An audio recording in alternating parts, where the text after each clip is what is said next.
প্রিয় দেশবাসী, আসসালামু আলাইকুম। আজ আমাদের পুরো জাতি গভীর শোক ও বেদনায় নিস্তব্ধ। দেশের গণতান্ত্রিক রাজনীতির শীর্ষ নেত্রী, সাবেক প্রধানমন্ত্রী ও বিএনপি চেয়ারপারসন বেগম খালেদা জিয়া আর আমাদের মাঝে নেই। ইন্না লিল্লাহি ওয়া ইন্না ইলাইহি রাজিউন। বেগম খালেদা জিয়ার ইন্তেকালে আমরা গভীরভাবে শোকাহত ও মর্মাহত। তার মৃত্যুতে জাতি এক মহান অভিভাবককে হারিয়েছে।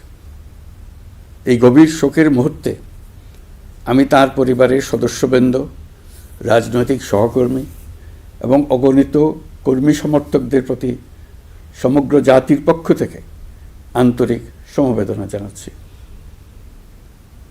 মহান আল্লাহর কাছে আমার প্রার্থনা, তিনি যেন আমাদের সবাইকে এই গভীর শোক কাটিয়ে ওঠার শক্তি দান করেন। বেগম খালেদা জিয়া ছিলেন বাংলাদেশের রাজনীতিতে এক পরম মহিমান্বিত ব্যক্তিত্ব। গণতন্ত্র, বহুদলীয় রাজনৈতিক সংস্কৃতি এবং জনগণের অধিকার প্রতিষ্ঠার সংগ্রামে তার অসামান্য ভূমিকা ইতিহাসে অম্লান হয়ে থাকবে। স্বৈরাচার ও ফেসিবাদের বিরুদ্ধে তাঁর আপসহীন নেতৃত্ব বারবার জাতিকে গণতন্ত্রহীন পরিস্থিতি থেকে উত্তরণের পথ দেখিয়েছে এবং মুক্তির প্রেরণা জুগিয়েছে। দেশ ও জাতির প্রতি তাঁর সমুজ্জ্বল অবদান জাতি চিরকাল শ্রদ্ধার সাথে স্মরণ করবে।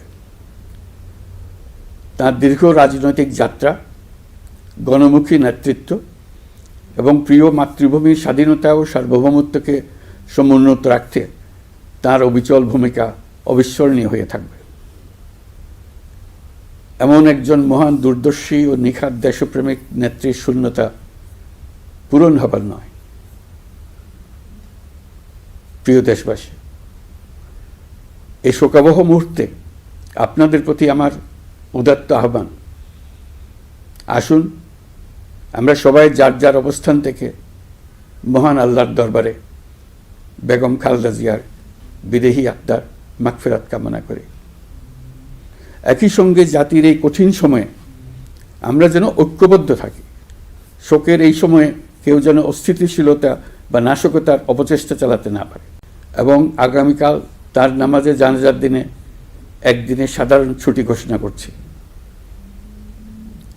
নামাজে জানাজা সহ সব ধরনের শোক পালনে শৃঙ্খলা বজায় রাখার জন্য আমি সবার প্রতি বিনীত আহ্বান জানাচ্ছি। প্রিয় দেশবাসী, আমি জানি আপনারা সবাই এই সময়ে অনেক আবেগাপ্লুত।